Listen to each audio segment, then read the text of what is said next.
Hey, this is Stubby Clapp, first base coach with the St. Louis Cardinals. You're listening to the Walk Off with Scott and Adam. So thrilled to be joined by today's guest. 11 years as a pro ball player, mainstay and stalwart of the St. Louis Cardinals organization on and off over the last 2 decades, current first base coach for the Cards, and a Canadian treasure, Stubby Clapp. Welcome to the Walk Off, my man. Thanks so much for taking the time. Guys, thanks for having me. Thoroughly excited. Let's do this. How do you like that intro? I actually had to take stuff out. It was too bulky. That was awesome, man. I need you to do my walkout song to first base or something. Well, we're really excited to talk some ball with you, my man. How are things going for you in the Cards? I know it's June 15th here. I can imagine that with vaccinations kind of on the rise and clubhouse protocol loosening up a little and crowds back in the stadiums, is it feeling a little bit more like baseball as usual? Yeah, definitely. It's definitely getting back to baseball. That was one thing we did notice over the past week, and especially being in Chicago. Chicago had full capacity, so Right. electricity was back in the air. The buzz was there. The intensity was there, and it's funny when you think back, like we got through 2020, we're like, yeah, we could do this, with the noise being piped in and stuff like that. But once you lose it and then you get it back again, there's absolutely no comparison. It was pretty apparent, eh? Like guys were bringing it up, I'm guessing. Yeah, I mean, you could just tell. Like, there's you're looking around, you see a full packed stadium and people moving everywhere, and people chanting and yelling and screaming, and it's definitely different than having the piped in stuff. Isn't it? It's just as a fan watching, it is so much more enjoyable. Oh yeah, it's way better. So you, my man, your coaching career is your resume is a long one. Spans more than a decade. You won manager of the year in both 2017 and 18 with the Cards AAA affiliate, the Memphis Redbirds, a team that you were already like royalty on before you even took over the managing duties there. What was it like getting the call from the Cardinals to join the major league coaching staff after moving up the ranks in the minors for a decade? And how has that transition gone as first base coach? Yeah, it was a little surreal. Just getting the opportunity from them to be able to come up here and do things. It was kind of it was a dream come true because there was at the beginning of my coaching career, I was just doing it as a means to an end. And about 2.5 years into it, I confronted my wife and I said, you know what, I really like this. I really enjoy the guys. And I said, so I might as well try and get better and see if I can't get back to the big leagues as a coach. So when we got the phone call and we're getting the opportunity, it was kind of another dream achieved, and we were excited about it. So it was a lot of fun. What does the day in and day out of a first base coach for a major league team look like? What are your responsibilities? Yeah, so I run the good question. So I run the defense too. So that's the majority of my work is going through video and just planning out defense on the infield for us and collaborating with the pitching staff and the catchers, making sure that we're all on the same page as far as where we need guys to be, and that's the majority of the work. And then obviously, at first base, I've got to understand everything that's going on and making sure that when the hitter gets down there, that they can switch their mindset over to base running and forget about their AB and make sure they understand what they're seeing in front of them and the situation we're in and what opportunities might be there. Has the responsibilities of a first base coach kind of grown over the years with the prevalence of analytics and shifts and stuff? You're not just collecting equipment anymore. Yeah. And so it's definitely, there's definitely some responsibilities over there, and if you feel it, you feel like you're in the game. I enjoy the responsibilities because you feel like you have something, you have a stake in the game with the players. In essence, it's always going to be the players. They're the ones that got to perform, and they do a great job. So but if you're just there to give them that little tidbit of help to make sure that they understand where that defense is at and what they're seeing, they're reading well and stuff like that. It kind of makes you feel a little bit more significant than an equipment collector. Yeah, I can imagine. How often do you wind up cracking up over something the guys at first base are jawing about? Oh my goodness, some of the conversations are priceless, but you know, It's a lot of fun. So you are one of only 3 guys to win the PCL Manager of the Year back-to-back, 2017 and 18. You did it with the AAA Memphis Redbirds, like we mentioned. What was that experience like? That must have been pretty validating for you to step Well, up to manager and get rewarded right away. yeah, you know what? It's a nice accolade to have, but you know what? You know what makes a good manager? Good players and a good. Yeah. So when you have those players and staff, it makes a lot of fun, and it's a personal accolade. That's the way the title's dubbed, but it's an actual team. It's a team accolade, and it goes down to the staff that I had for those 2 different years, and it goes down to the players that came through Memphis. So it was a lot of fun. It was a little bit of icing on the cap, and nice little piece of trophy at the house.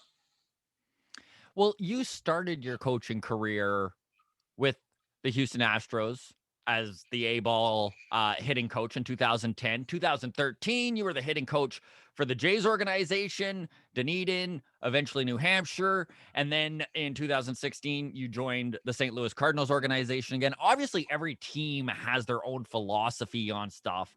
How varied were those philosophies? And what was your experience like transitioning from organization to organization? Yeah, it's every team has a different like you said, they have different philosophies. Um, but in the end, it's always baseball. It always comes down to how to play the game the right way. It's just a matter of how are you playing the game outside the lines? What kind of information are you using, and what kind of information are you utilizing, and can you make that information um, actionable for the players? So everybody's got a different idea, different tilt. They're using different things and stuff like that, but in the end, it's all the same game when it comes down to between the lines. And I mean, you're as experienced as anyone at it. And we've already touched on it a few times here. But the Memphis Redbirds, I want to talk a little bit about them because they've been such a huge part of your baseball career, both on the field and off from the coaching standpoint. You were known as the mayor of Memphis during your playing time there. You even won in 2009 the one of the Memphis athletes of the decade. You have 2 PCL Manager of the Year awards with them. What does Memphis and the Redbirds mean to you? Yeah, I've spent a lot of good years there. I was just Right? blessed to blessed to be there at the right time when they put the new stadium there. As a player, we won the PCL in 2000. Got to experience that with a bunch of great teammates and a good coaching staff there with Galen Pitts and Boots Day. Um, and that's really when Memphis embraced, I think, professional baseball. I played there actually the year before when we were at Tim McCarver, and we had good support, I think. But when they put that new stadium in downtown, it revitalized downtown, and it brought everybody in, and gave everybody something else to cheer for in Memphis as far as the sport besides football and basketball. But and then obviously when we, going back, spent 4 years, parts of 4 years there as a player. So that's a good thing and a bad thing. It's a good thing because you get to know the fans, and you get to be a part of the community. But it's a bad thing because you spent 4 years there. You should have figured out a way to get to the big leagues a little quicker. So that's kind of the way I look at that. I enjoyed my 4 years there. As a player, and then going back as a manager was just a tip of the cap, where now it was like serving the players and making sure that they had everything that they need in order to get to the big leagues. Whether it was different kinds of work physically, or whether it was talking to them about the mental part of the game, or being able to just be there and make sure that they understood their role for the team, for the organization, and help them point them in the right direction. Do you think that it has given you a little bit of an edge, being that you played so much pro ball, but just kind of got your cup of coffee at the big leagues? Like, are you able to impart knowledge onto these players where kind of like a live in the moment and enjoy the little victories you get type of thing?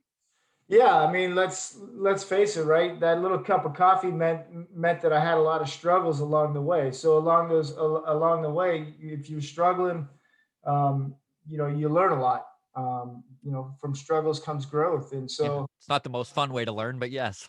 no, but that's a part of it. That's the way it goes, right? Not Yeah. everybody goes from little league to the big league. So you've got to struggle and grow. And so along the way, as I was growing, I was always trying to take notes. I was always watching other guys, talking to other guys, talking to my coaches, watching how my coaches along the way helped guys deal with adversity and learning and stuff like that. So um, yeah, I mean, that's helped me as a coach be able to, share different things with guys when I see them going through, some of the same things that I went through, or maybe my teammates went through, and being able to maybe give them a little something that they can get over that curve a little bit quicker than what I did. I'm curious, as a guy who's so experienced in the coaching side of the game, and you've done it all from hitting coach to manager, first base coach, how different is each coaching position? Like from hitting coach to manager, what are the differences? Obviously, is hitting coach you're more one-on-one and more delegating as a manager? Like how does that break down? Yeah, yeah. I mean, you're definitely you hit it on the head right there. So hitting coach, you're spending hours and hours and hours one on one with guys in the cage, and during those cage times, that was part of coaching that I relished the most because I got to talk to guys on different levels. It wasn't just hitting that went on in the cage. We talked about life, we talked about family, we talked about what's going on with maybe guys were taking classes in school. Maybe guys talking about their hobbies. So you get to know these guys on such a personal level that when it comes to the actual baseball side of things, it makes that relationship that much more easier because there's trust. There's Mm-hmm. a lot of trust that goes into listening to a coach. And, if I tell a guy, to do something hitting wise, he's got to trust that information because it's their career on the line. So, those hours that are spent as a hitting coach in the cages with the guys and then trusting them or them trusting you to give them the information to what's going to make them successful as a hitter, that's a big deal. So um, when I flipped over from being a hitting coach over to managing, that was a huge deal for me was those relationships. And so I always made it a point that uh, I always made it a point to try and keep that vulnerability that I had as a hitting coach and that easiness to create relationships to keep that as a manager because I didn't want with the title manager. A lot of guys will draw the line. A lot of guys will draw the line. They don't want to come into your office because they know that you potentially have their career in your hands if you say yes or no, or if they're good or bad or whatever it is. And Like they can just be more distanced, eh? Is kind of what yeah, it I tends didn't to want be. guys to feel. Yeah, I didn't want them to feel that apprehensiveness to be able to come and talk, whether it was hitting, whether it was infielding or outfielding or base running or whatever it was. I wanted them to feel like they could still come and talk to me and we could shoot the breeze about you know whatever it may be. Maybe it was their hobbies or whatever, and they could have that ability to be able to walk in my office. So I took a lot of pride in that. And then obviously switching over to first base coach um, at the big league level is, it's just a different entity in itself. You get different responsibilities as far as, just making sure the base running's on point, making sure we understand what's going on at the situation, getting guys to switch their mindset once they get to first base on base running um, and then running the defense is a different, you're still managing in a way. Um, Mm-hmm. so you don't get to say so, but you're still helping the flow of the game and helping the manager um, you know make sure guys are in the right spots during the situation. So it's a lot of fun. It's been a really good learning experience being at first base and running the defense and stuff like that to understand, I guess, what a different position goes through. What have you found the dynamic at the big league level on the coaching side of things is? Like, have you found that, maybe your playing the good cop a little bit? Like, is there that sort of thing where the manager is maybe more of the hard ass, or is it kind of gotten to the point where just it's all about personal relationships at this point? And 100%. I think you hit it on the head. I think you hit it on the head right there. It's all about personal relationships with the players, personal relationships with other coaches. At the big league level, you've got so many staff now. It's you have almost just as many staff as you do players. So it's the personal relationships that you're developing every day to be able to communicate. And when you communicate and everybody's working together and pulling on the rope the same way, it makes the final mission a lot easier to accomplish. that's great. Really interesting. I know in Memphis that you were famous for when you came on the field, you do a backflip. Were the fans in St. Louis a little disappointed when you got hired as first base coach? You're not doing that anymore? I think when I walked out to the coach's box with the with my stroller, that they understood that. When was the last time you did a backflip, Stubby? Oh my goodness. The last time I tried to do a backflip is when we won the gold medal for the Pan Am Games in 2015 in Toronto, and the landing didn't quite go as well. You're like, that might be the last one. Yeah, I think it was. I think we were on the back fields in Ajax.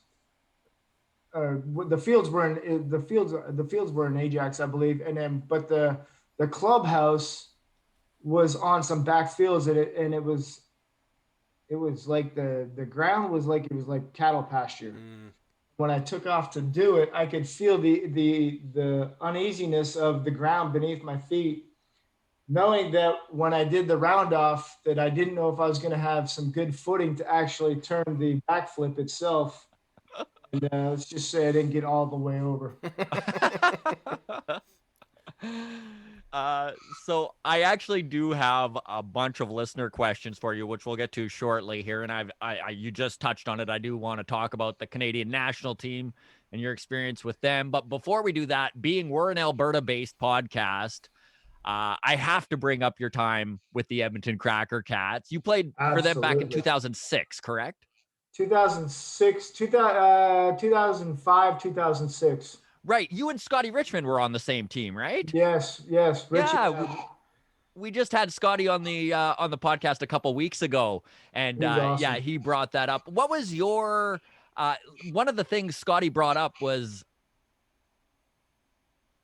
in 2008, he was on the same Olympic team as you were going to be on. I believe we were roommates and Scotty could probably tell you this better than I believe we were roommates in 2007 at the trials to get to the Olympics. Right. Him and I have spent a lot of time together. We've spent a lot of time on the baseball field together and off the field track. I mean, usually when we were at those tournaments, it was him and I taking off, going to experience something together. So I got a lot of love for him. Cool. Yeah, that's great. Well, the feeling's mutual. I know he talked nothing but good stuff about you there. What was your experience like in Edmonton? I absolutely love Edmonton. I love the city of Edmonton. I loved how clean it was. I have nothing but great memories. And, that was at the end of my career too. So it could have been a bitter thing. But it was absolutely probably two of the most fun years of my life, even though it was independent ball. It was just shy of, independent ball is different than organizational ball. Independent ball is you play to win. And you do the same thing in organizational ball, but there's also development involved, and there's also things that happen that, you've got to have patience for in organizational ball. You're waiting for guys to get it. You're waiting for guys to develop and stuff like that. In independent ball, there's no developing. You go win. That's the goal. You know what I mean? So I absolutely enjoyed my 2 years of independent ball, and the two teams we had there in Edmonton. And Barry Bevington as our manager, and John Barlow was our hitting guy the first year, and then John took over the team the second year. And it was just so much fun because everybody had been, I'd say everybody, the majority of us had been through the ringers at some time. And then the young guys that we actually got that were coming out of college and stuff like that were a lot of good guys, and we had a lot of fun, and we kept the I don't know how you say it. We kept the levity of the team, and it was a lot of fun to be on the field and be in the clubhouse with those guys and just play the game for the right reasons. And so I enjoyed this. Beautiful field in Edmonton too. Oh my goodness, that was, I think that was right after they put the turf down. That was the one thing. You know what I do remember? I got two funny stories. I do remember them just putting the turf down, and they put the rubber pellets in. They put too much of the rubber pellets in, and when you hit a ground ball, it would rooster tail behind the ground ball. So it would actually slow the ground ball down more than what normal grass would. So it was a defeating purpose, but they got that rectified. And then unfortunately, I remember the gentleman that took over the Edmonton Cracker Cats. Um, I don't know if he didn't understand how marketing worked, but they actually had a Cracker Cat ladies thong for sale in the pro shop. I was like, I don't think, Interesting.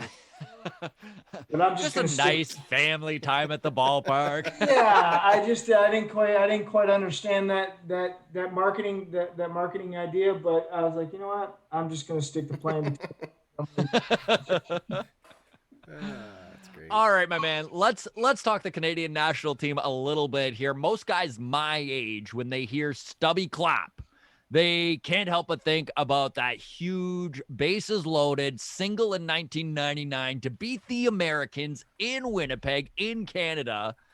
Where does that memory rank in the playing for Team Canada internationally for you? It's got to be up there. Yeah, I mean, obviously that's up there. I mean, that was to me, that was the beginning for me, the beginning of an era where Team Canada was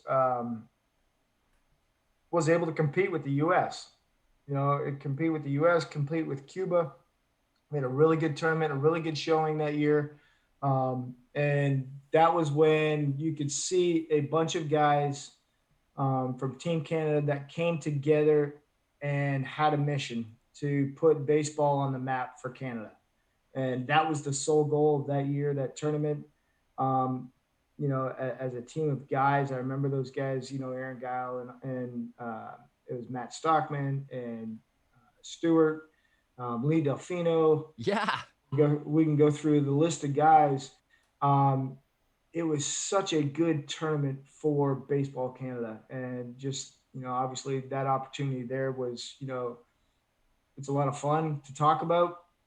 I always tell the story that I hit it off the wall, but it didn't.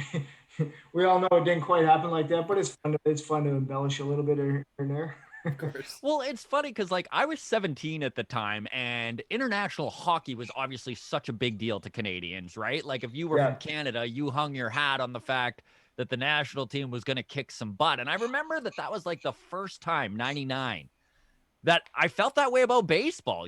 Like you started to see Canadians turning their head towards international baseball, which was something that hadn't happened before. And you were a part of that. Like you've got to look back on that and kind of smile. Yeah, I mean, I remember leaving the clubhouse. I remember leaving. That was '99 was the first year in Memphis. So that was when we were actually playing at Tim McCarver, not at AutoZone. So that was the very first year there. And I remember leaving the clubhouse to go to that tournament. And I remember my teammates razzing us. And I believe Marcus Jensen was on the U.S. team. He was the catcher. Um, and I remember everybody razzing us saying, "Hey, you're going to 2 and Q. You guys will be out." And I just let them talk and let them talk and let them talk. I didn't say a word. And man, when we beat them, I had the biggest smile when I got back to that tournament, and I was like, "Mm-hmm, That's great.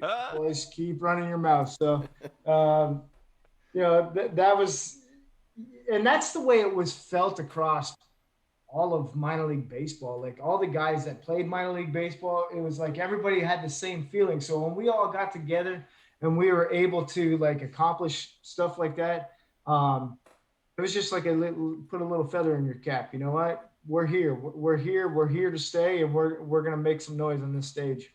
Love it. And I know we just talked a little bit about Scotty Richmond. One of the reasons he decided to be on Team Canada for this most recent time for the Olympic qualifiers here was that he really wants to go to the Olympics. And he was on the Olympic team with you in 2008. And then poor him, he had to get called up to the Blue Jays to pitch for the year, and he missed it.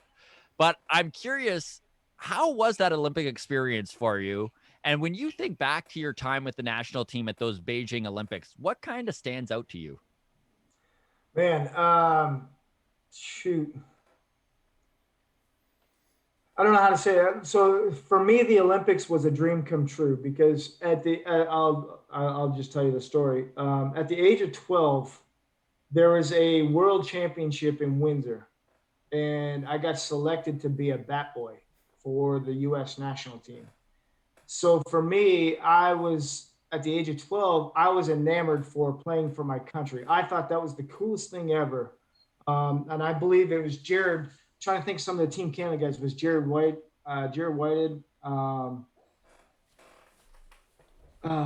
man, I'm trying to think of some of the Canadian guys. But anyways, long story short, I fell in love with the idea of playing for my country at the age of 12. And I didn't know at the age of 12 that there wasn't an Olympics for baseball. But that became a personal goal of mine, was to wear Canada across my chest. So as that developed through the years as a kid, and I got to play for the junior national team, that was a goal accomplished. And then being able to play for that Pan Am's team, and then all of a sudden here we go, and we qualify in 2003 in Panama to go to the 2004 Olympics in Athens. That was the first time that a full childhood dream for me had ever came to fruition. Even being drafted wasn't a dream. I had no idea what the Major League Draft was. That's a whole story itself. But my childhood dream was to put Canada across my chest in the Olympics as a kid. I was a big track and field guy. Like, I watched all that stuff as a kid, track and field, javelin and shot put, and I watched all the Olympic stuff. Like, I could have repeated anybody's times back in the day when Ben Johnson and Carl Lewis and all those guys were running times and stuff like that. I could have repeated that stuff better than I could repeat stats off the back of a baseball card, because I love the Olympics so much. And so being able to achieve that dream and walk through the opening ceremonies, getting to walk through the opening ceremonies in 04 and 08. I mean, those are two of the most memorable times of my life. That's so cool. And then being able to just wear that and see the people stand up and cheer for the country as you come through the alleyway and you're walking down that track. I mean, and seeing that Olympic torch. The 12-year-old in you must have just been losing his mind. Oh, it was. I got goosebumps thinking about it right now. I can still remember. I still remember like watching them shoot the flaming arrow to light the torch up and stuff like that. So yeah, it was a childhood dream, and then I don't even know. I'll throw this out there too. I was able to actually get to run with the 2010. For the 2010 Vancouver Olympics, I got to run with the torch. Nice. Wow. And share that, kind of momentum for the Olympics. So I've got that torch itself sitting up in my trophy room at home. I did not know that. That's on so home cool. soil too. That's so cool. Yeah, that was special. That was special too. Is there any other national team experiences? I mean, you've done it a few times there. Even a story. It doesn't necessarily have to be an on-field thing that maybe Oh, I'll give you. You want a story? I can give you a story about Athens. Athens was a lot of fun. We had these little, like a 3-story. They're like 3-story condos and that everybody stayed in, and the second floor had a balcony. And like normal baseball players, we were up a little bit late and playing cards and having some fun or whatever in the village. And, there's athletes walking by. It was later at night. I don't know exact time, like probably 10, 11 o'clock. Might have been later. I don't know. And here comes this big mammoth athlete. And I don't know if he'd had a little too much to drink or, but he didn't look exactly stable. But so he caught our eye, and we're sitting there, we're kind of laughing and giggling, and somebody says something to him, and sure enough, here comes this big guy walking over to our balcony, and we get talking with him, and he's from, I don't know, like Dutch or something like that, but the broken English and like the camaraderie that we were trying to, we wanted to meet another athlete. We wanted, Yeah. what sport does this guy play? And next thing you know, he grabs onto the railing of our balcony and like just lifts himself up over the balcony and starts to just, he jumps on the balcony, and next thing you know, he's there like this superhuman power, just like put himself there. He like a superhero just landed on the balcony. It was unbelievable. And but a lot of, so we end up having this conversation with the guy, and we're talking, and we're communicating as best we can. And lo and behold, next thing you know, he's got catcher's equipment on. So we got him into catcher's equipment. We're trying to teach him how to catch. We're throwing baseballs through a doorway of this apartment to this guy trying to learn how to catch. And I mean, it was potentially a debacle waiting to happen if this guy got hurt. Right. Yeah. Thankfully he didn't, but it was a lot of fun. I mean, it was a lot of fun when looking back at it, because we were so enamored with what sport, I can't even remember what sport we ever found out he played, putter or whatever it was. But it was just like this massive human being walking by, and next thing you know, it was like he had a super cape and just jumped up on our balcony, and we're like, what is going on right now? And I'm like, hey, let's make him a catcher. I love that. That's so weird. we started throwing pellets at him to see if he could catch, but needless to say, he didn't get hurt. We had a lot of fun, and he went on his merry way. That's awesome. I love that you don't know what country he's from, don't know his name, but and he's telling the same story wherever it is. Yeah, I just love that. That's great, man. I wasn't even gonna ask you about it, but you did bring it up there. What was your draft day like? Like, what was that? I had no idea. I had no idea what it was. I had no idea what the major league draft was. That year when I was at Texas Tech, and we played in a regional tournament to go to the World Series. And right before the tournament, coaches called me into the office. And when they called me into the office, I was like, why am I being called in the office? We're getting ready for a major tournament. I haven't done anything wrong. I've kept my GPA up where it needed to be. I haven't done anything stupid off campus. I was like going through everything negative in my head. I love that. Didn't even occur to you that he was, yeah.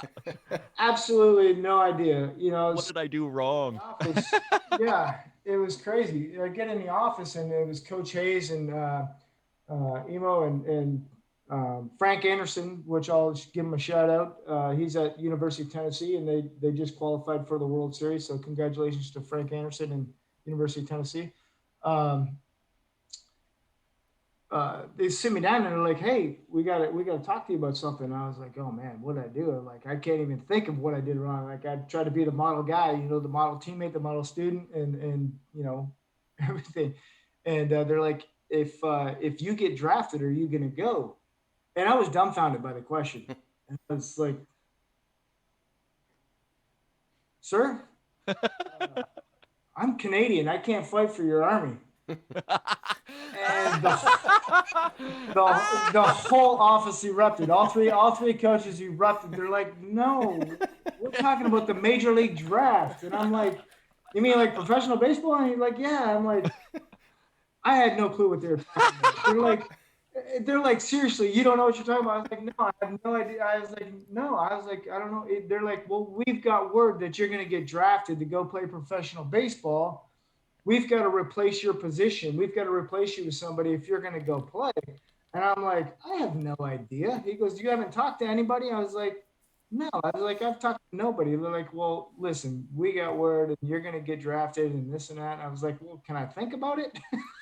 They're like, yeah, just get back to us, let us know. So, I thought about it, and at that time, I was really unsure. I mean, I had no idea. So, um, I at that time I was gonna go, and I thought I was gonna finish my degree at Texas Tech, and that was my whole idea. So then, when the draft does come, I was told I was going to go in the top 10 rounds, and I thought that was kind of a little bit high.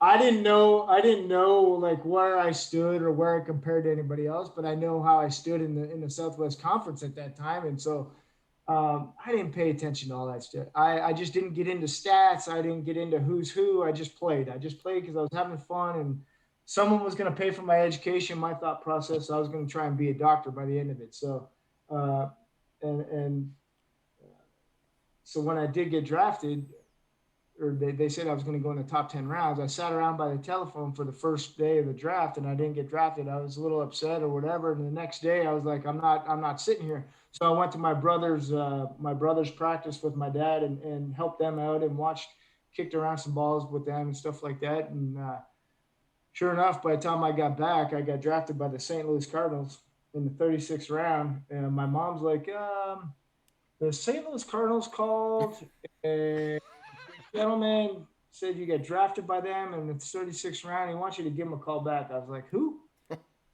Who did I get drafted by?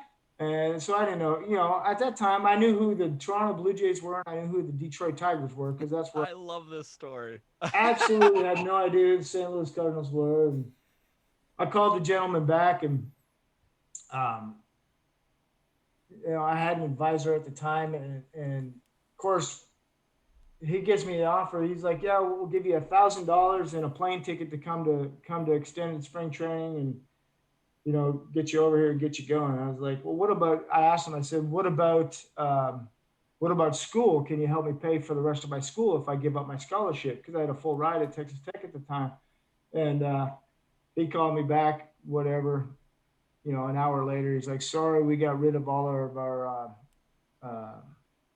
education money already, and $1,000 is all we have." So I tried to call my advisor. Of course, he's nowhere to be found. He was dealing with all his big draft picks or whatever. So of course I had to make the decision on my own. And I was like, $1,000. That's not going to get me very far, but I'm tired of studying right now. Yeah. I had already put 4 years into university. That's including the 1 year in Montreal, and so I made the decision right there. I actually had plane tickets to go play in the Alaska Woodbat League. I was supposed to go play in Kenai, Alaska, and I had plane tickets in one hand and being drafted in the other hand, and I had to make a decision. And I was like, you know what, I'm gonna go play professional baseball. So I made my decision right there, and that was all. That was all she said after that. That is a wild story. I love it. Yeah, no I just idea. love it. No idea. So you, my man, have done more in the game of baseball than most people could even dream of.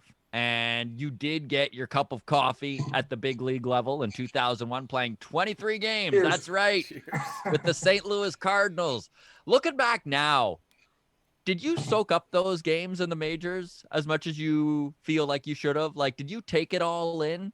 And what Yeah, was you know what? I did take it all in. I didn't take it for granted, but I wish I would have had a different perspective.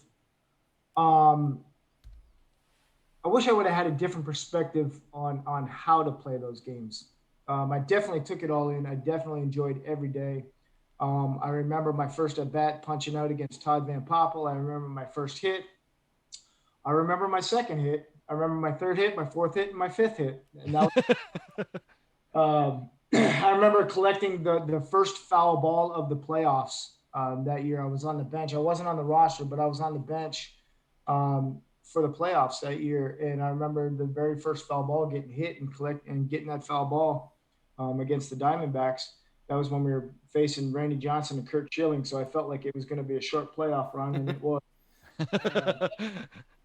But yeah, I remember every little bit of it. My only regret looking back at it as a player and now being the coach, in which I take very serious when someone comes up from the minor leagues, is making sure that they understand their role, what that role means, and how to prepare for that role. So like I went from being an everyday player for my whole minor league career to sitting on the bench and coming off the bench and pinch hitting and pinch run defense or whatever it was. And I didn't quite understand like the details of what that role was and how that role um, kind of unfolded. And I think And that's not an easy role, is it? no, it's not an easy role. It's not an easy role, and that's why guys that are able to do it are a huge piece of the puzzle for a team. So that's kind of like so when guys come up now in the big leagues, I make sure that I touch base with them and make sure that they understand where they need to be and how they need and the information that they need to be looking at in order to prepare them for those ABs and or potential spot starts and stuff like that. All right, my man. We are to the listener question portion here. Do you have a few more minutes to stick around for us? Let's do it. Let's do it. All right. So this first question is from Jenna in Vancouver. She says, "Hey, Stubby, so awesome you're on the podcast. I've been a big fan for decades. After you had so much success when you were managing at AAA, can you see being a manager at the big league level? Is that a goal of yours?" Yeah, I think it's a goal. I think it'll come in time. I'm a big believer in God, and I think He has a plan. So I'm going to trust in His plan right now. But yeah, I mean, obviously that would be a nice finish or a something else to look forward to. Um, but right now, I'm just trying to be the best first base and defense coach that I can be for the St. Louis Cardinals. Awesome. Okay, so Jason in Toronto says, "Hey, Stubby, you have been around the game forever. Is there a road city or a place you look forward to when you're traveling?" I love Chicago. I, Yeah. I love playing in Chicago. They're just the confines itself and the just the nostalgia that comes with that stadium and the electricity that's always in the air when we play there, and obviously the rivalry. Uh, Yeah. it's second to none. Very cool. So this next question, I'm gonna butcher the name, and I apologize. Malik, I think his name is Malik in Calgary says, "Hey, Stubby, love you're doing the podcast. If you could choose one moment in your incredible career to be enshrined forever, what moment means the most to you?" Oh man, wow, what a question! What a question! Ah, man, I don't know if there's. If you could pick one. Oh my goodness! You know what? Honestly, maybe just the first moment of walking through. This might sound cheesy, but it meant a lot to me. Walking through the for the opening ceremonies during the first Olympics in 2004, walking through as with the country. That was a lot of being with all the different athletes and everybody being dressed in the same gear and being able to look around and as a team of athletes representing one country. For me, that was the coolest thing ever because I was there with the sprinters, I was there with javelin throwers. You're there with the water polo team. I mean, but you are there for one team representing one country. For me, like I get goosebumps thinking about walking through those opening ceremonies. I mean, the fact that since you were 12, this has been something that you dreamed of doing, I can see how that would be such a huge thing to happen. Yeah, I mean, that was probably one of the coolest things. And then there's different individual moments, along the way, but when you get to share something as significant, not only with your individual team, but now you're sharing that with a whole country of athletes, that was a lot of fun. So this next question is from Karen in Timmins, Ontario. I actually love this question. She says, "Hey, Stubby, my dad is a lifelong Cardinals fan, and we both have followed your career for years. He always talks about the Cardinal way and the history behind it. Can you explain what the Cardinal way is? Yeah, it's a real simple concept. It's you got to play the game the right way. Run the bases the right way. You play defense the right way. You play offense the right way, and you're a teammate. You're a teammate or a staff member in the right way, meaning you respect the game, you respect your teammates, and you make sure that the baseball is taken care of, and everything else will take care of itself. No shortcuts. There's no shortcuts. It's all the work and just making sure that you're in the right place at the right time, doing the right thing, and you're representing your organization and your teammates and the staff the right way.